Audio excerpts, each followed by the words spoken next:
2 years had passed since that stormy night when Rachel Sullivan first met James Parker at Murphy's Diner. Now, as the newly appointed Director of Community Outreach at Meridian Industries, Rachel found herself returning to those same rain-soaked streets, but this time with a very different mission. The company's Second Chances program, which Rachel had designed and James had enthusiastically approved, provided job training and placement assistance for people experiencing homelessness. Tonight, Rachel was making her monthly rounds to the local shelters and late-night establishments, looking for individuals who might benefit from the program. At 31, Rachel had learned to balance her natural compassion with professional wisdom. Her long blonde hair was now styled in a sophisticated cut that reflected her executive position, but her eyes still held the same warmth that had compelled her to help a stranger on a rainy night 2 years ago. She pulled her company car up to Murphy's Diner, the neon sign flickering, just as it had that memorable evening. Through the rain-streaked windows, she could see a familiar figure wiping down tables. Margaret Torres, the night shift manager who had replaced Rachel, was working alone as closing time approached. Rachel pushed through the door, hearing the familiar chime that had marked so many late nights of her previous life. Margaret looked up with a weary smile, recognizing her former co-worker. "Rachel, what brings you back to our humble establishment?" Margaret asked, setting down her cleaning cloth.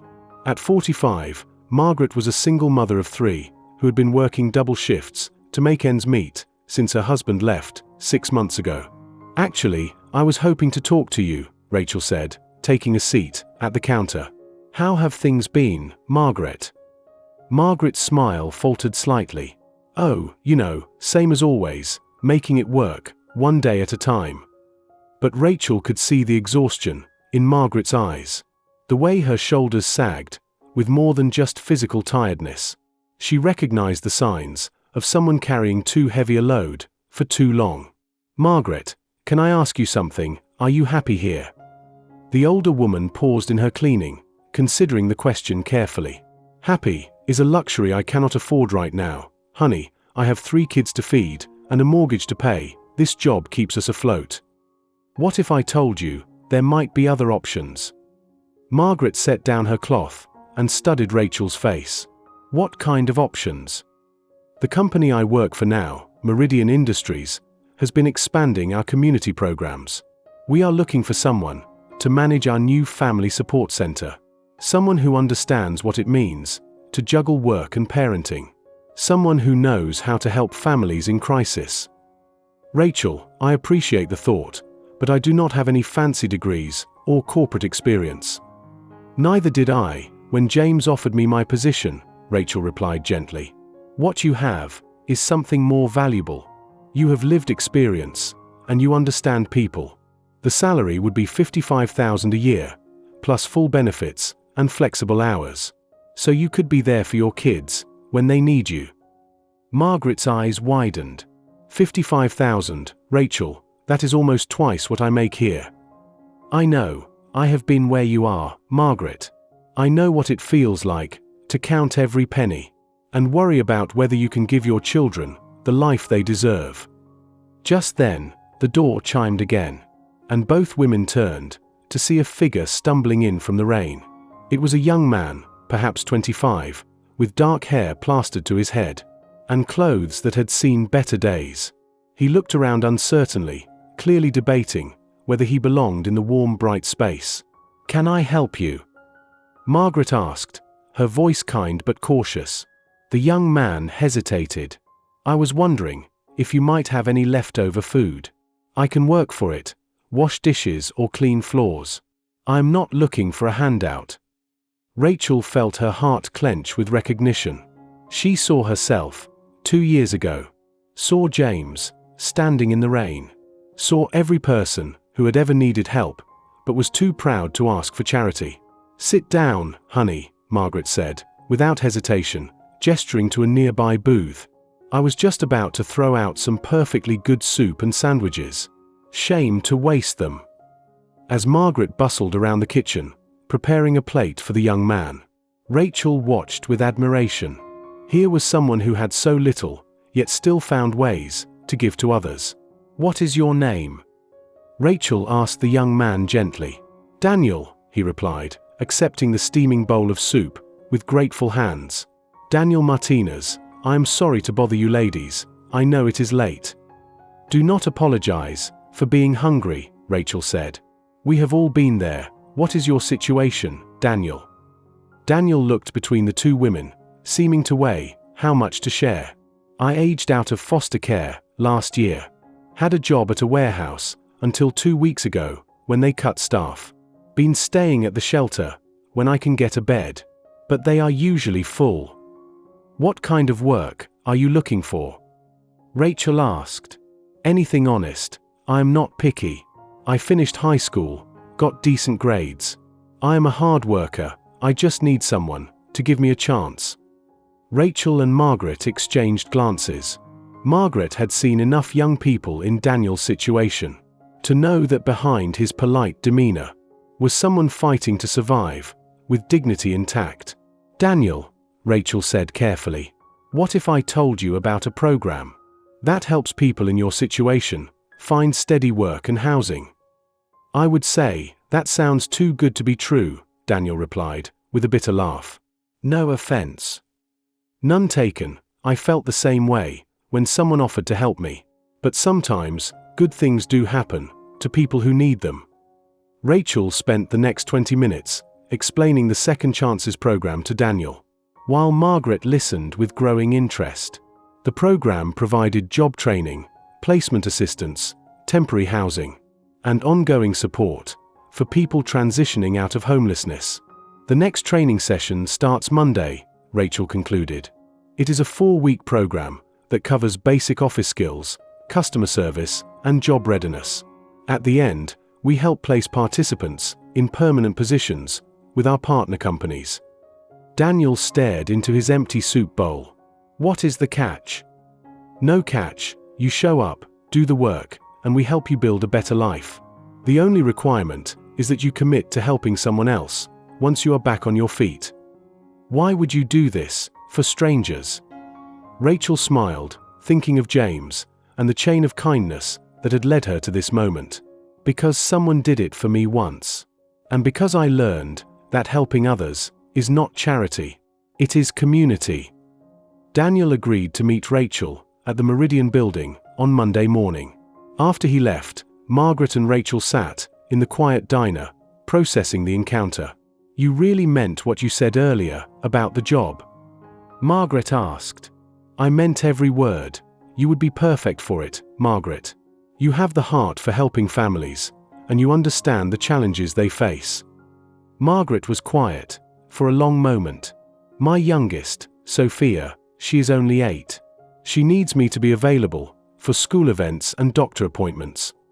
The family center operates on flexible hours, specifically so parents can balance work and family responsibilities. That is the whole point." "And you think I could really do this, help other families?" "I think you have been helping other families your whole life," Rachel replied. "You just did it again, with Daniel.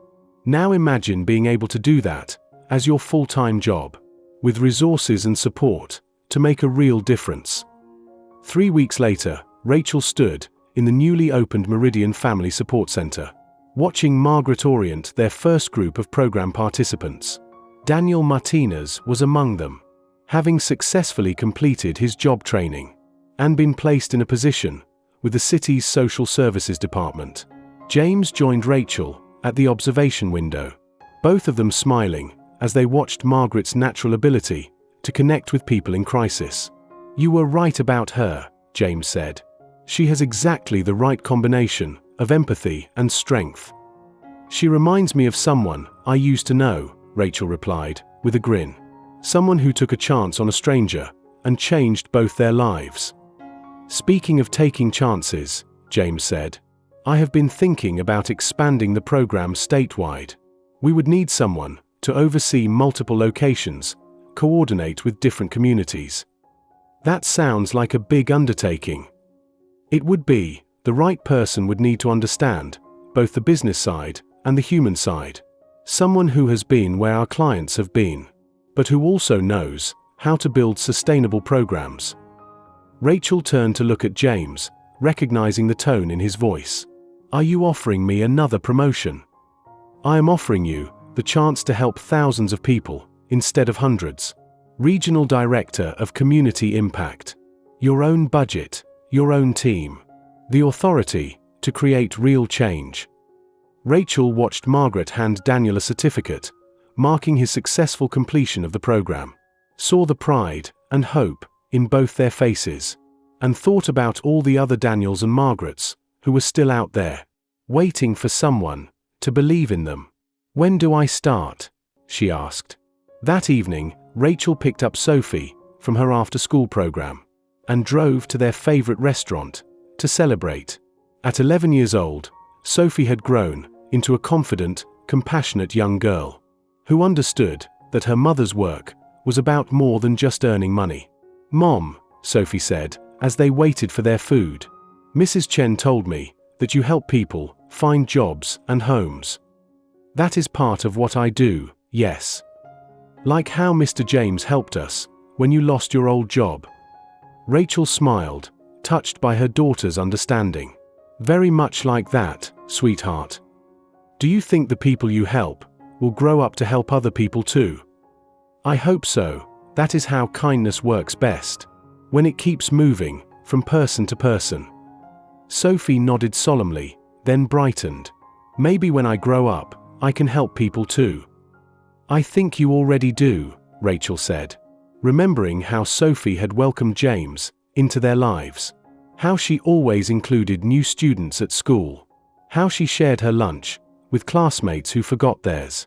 Later that night, after Sophie was asleep, Rachel stood on the balcony of their comfortable apartment, looking out at the city lights. She thought about the journey that had brought her here, from that desperate night at the diner, to this moment of being able to create opportunities for others. Her phone buzzed with a text from Daniel. "Started my new job today, already helping a family navigate the housing assistance program. Thank you for giving me the chance to pay it forward." Rachel smiled, thinking about Margaret, who was probably at home, helping her 3 children with homework, no longer worried about whether she could afford school supplies or soccer fees. She thought about James, who had transformed from a lost soul in the rain to a leader dedicated to lifting others up. Most of all, she thought about the power of that single moment, when she had chosen to open a door to a stranger instead of walking past. Every life that had been changed since then, every family that had found stability, every person who had discovered hope, it all traced back to that simple decision to choose kindness over caution.